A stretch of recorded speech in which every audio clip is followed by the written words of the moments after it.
Plateia, Paola Oliveira está curtindo as férias do jeitinho que a gente ama, com conforto, estilo e muito charme. A atriz, que acaba de encerrar uma fase intensa com o fim da novela Vale Tudo, decidiu relaxar na sua mansão no Rio de Janeiro.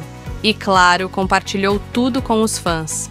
De camisola de renda e carinha de quem tá em paz, Paola mostrou um momento super íntimo, brincando com seus gatos, mostrando como os animais são queridos por ela.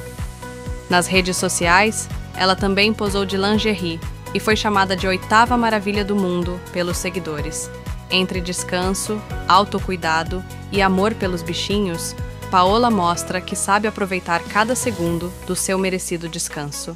E vamos combinar, se férias fossem um look, as dela seriam puro luxo e leveza. Siga o Plateia Noveleira e saiba tudo o que acontece dentro e fora das telinhas. Até o próximo vídeo. Tchau, tchau!